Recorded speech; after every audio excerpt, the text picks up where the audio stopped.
Hello and welcome to Frank School. This is the 66th day of the third year, but I left this on the board because there are two other things I wanted to mention. One, there's something I think I can make better, and I'll show you that in a moment. But first of all, whose arm hath with the TH? It could have been hast. If it were speaking straight to somebody, that would be second person. You, thou hast. But it's not second person. It's talking about the arm. That's third person. The arm, it, hath. Of course, now it would be just has in modern English. And who bidst. Now there, it's that's short for biddest. Well, if the arm had done it, third person, it would have been biddeth with the th on the end, but it's an st because now it's direct address to the Father, eternal Father. Thou biddest, thou that you do that, or you do that. That would be present tense. All right, that's one thing. The other thing I wanted to show you is that for those in peril on the deep. That preposition that answers the question, why? Hear us, why? Or is it, why do we cry? Well, in retrospect, I think maybe it would be better to modify cry. We cry to thee. Why do we cry for those in peril? For those in peril on the sea. Or else, hear us for those in peril on the sea. I think it goes here, so I think that was a mistake. All right, now on to the next hymn. Here we go. This is the second shot. This is still the same video, but before I go to the next, well, in a way I am going to the next hymn, but I wanted to talk about some vocabulary. This word whelming, I'll speak about that last because it's kind of amusing to me. But it kept going through my head. Whelming flood. What was that whelming flood? I'll tell you this much.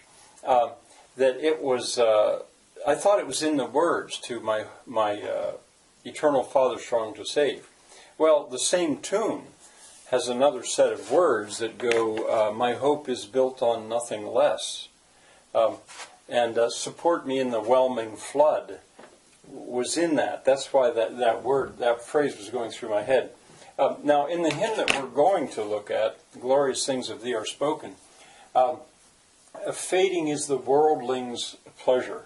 I noticed that word, worldling, and I thought, whoa, you don't see that every day. Not wordling, worldling. I spelled that wrong. Worldling's pleasure. What's a worldling? I think I know. But anyway, I went to look it up, and I couldn't really find it on the internet, online. The various dictionaries, they didn't have it. So that gave me an excuse. I decided, well, I'll look in the Oxford English Dictionary. Well, here's the Oxford English Dictionary. About once a year, normally I would have a chance to get this out.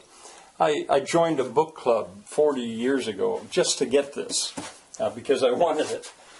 It's the compact edition. I'll show you a volume of it in a moment. Compact edition, the Oxford English Dictionary. The real thing is about 20 volumes long. And why that's a compact edition is when you look at the print, and there's nothing wrong really with the camera, that's how small that print is. I don't think I showed this before in Frank's School. That's too small to read. And so what they do is they supply, in a little drawer here, they supply a magnifying lens.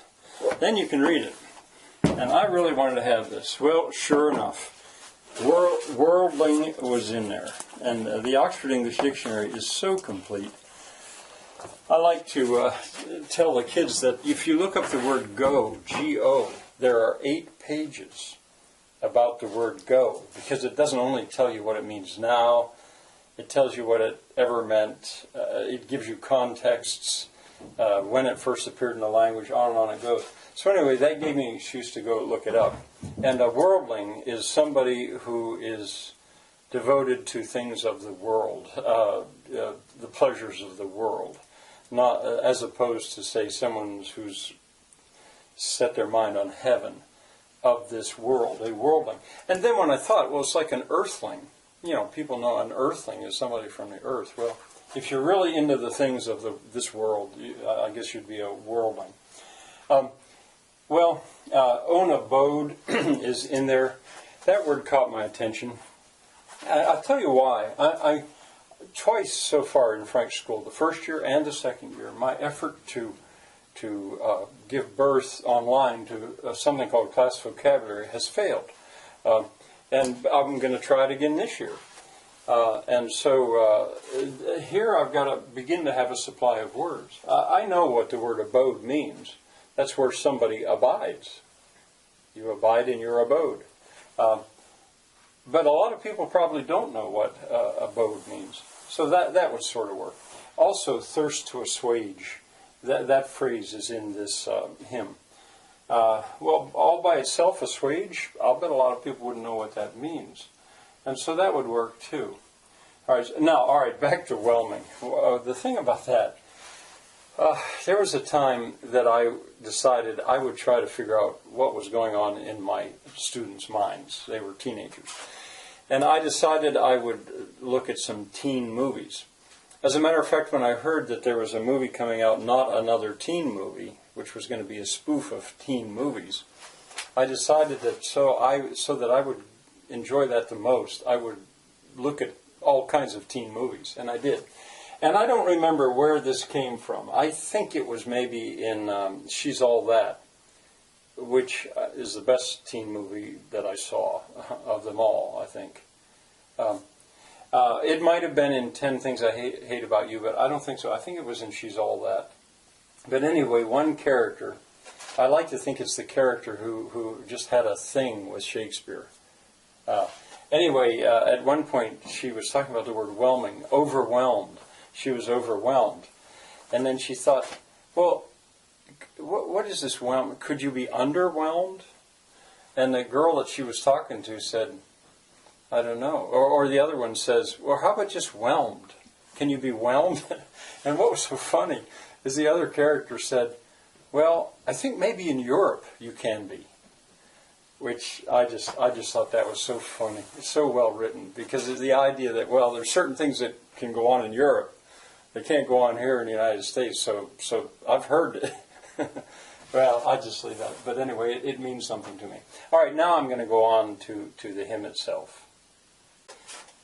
Hello and welcome again. This is still the first video. Roger the cat's going to help me, I guess, or else get in the way of the camera.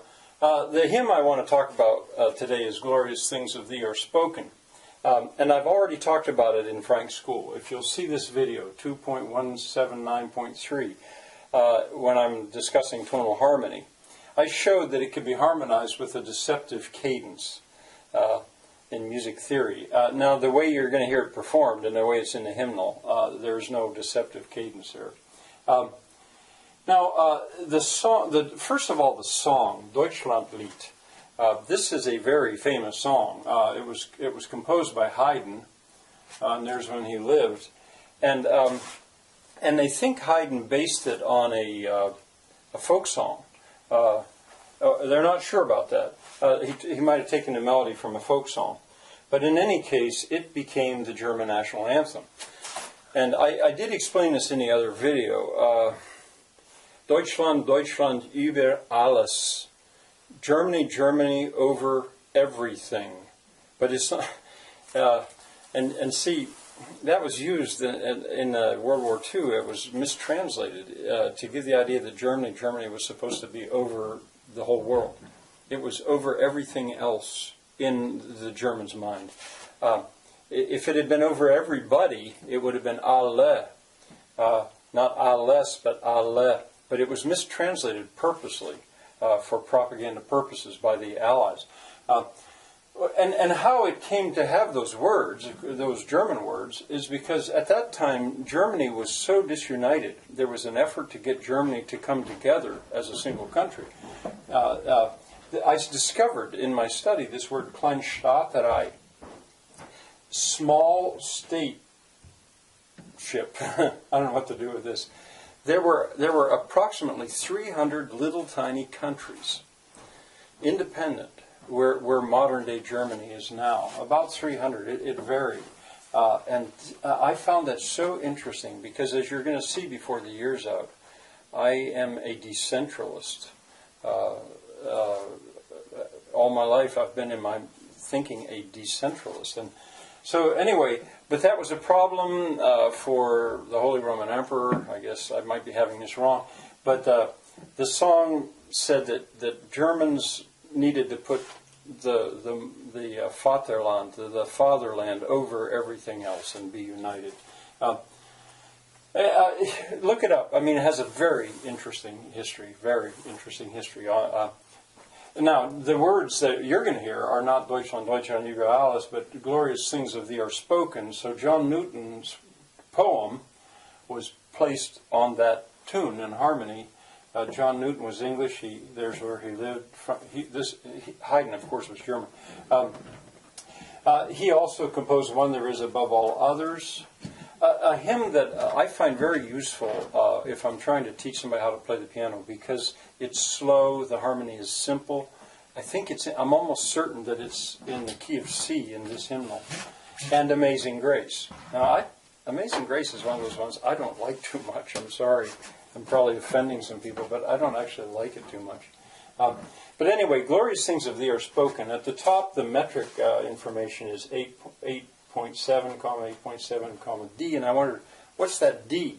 Well, I think it stands for ditto. I'll show you where that is, because it's the next two lines are just the same, 8, 7, 8, 7. I think you can see that. Glorious things of thee are spoken, Zion, city of our God. He whose word cannot be broken, formed thee for his own abode. Abode. And there's that word abode. Now God and abode, goad, abode, God, abode. That's imperfect rhyme. All right, now the sentence that I'm going to diagram is not so complicated really, and it's not in the first verse. It's toward the end. It's the one that goes, fading is the worldling's pleasure, all his boasted pomp and show. I'm going to treat that as a separate sentence. So one more time, I'm going to make a cut. See you in a moment. Okay, here's the sentence that I've pulled out. Fading is the worldling's pleasure, all his boasted pomp and show. And there is the diagram, I think. And once again, I'll pause for just a second. You could pause if you wanted to try it and see if you could figure out how it goes. Is something is fading? Is fading. Now, it could be that you could maybe say that is fading is a verb phrase, helping verb, progressive form, present tense, but is bad, is good. I'm treating fading as an adjective. Now, since it's built out of a participle, you could argue that it needs to be put on a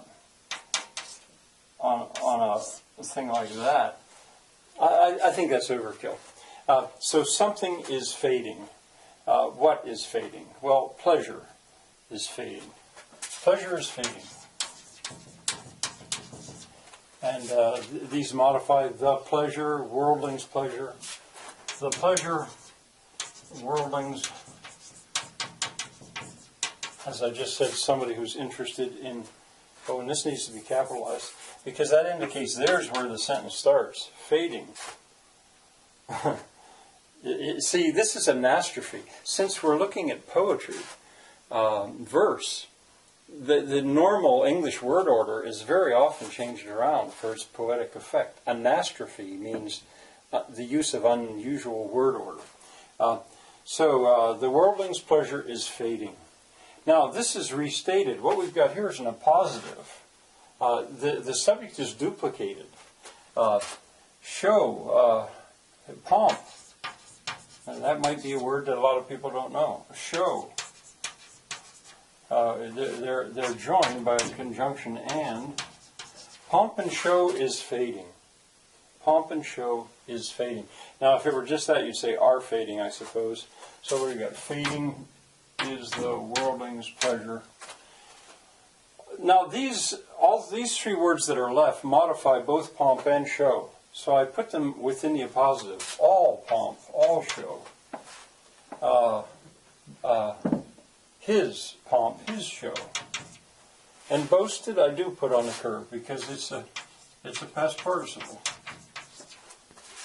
So fading is the worldling's pleasure, all his boasted pomp and show. Or you could say the worldling's pleasure, all his boasted pomp and show is fading. Or you could get rid of this. All his boasted pomp and show is fading. You see, this is an appositive. The subject has been duplicated. All right, now it's off to hear the choir sing the first two stanzas of this. See you next time.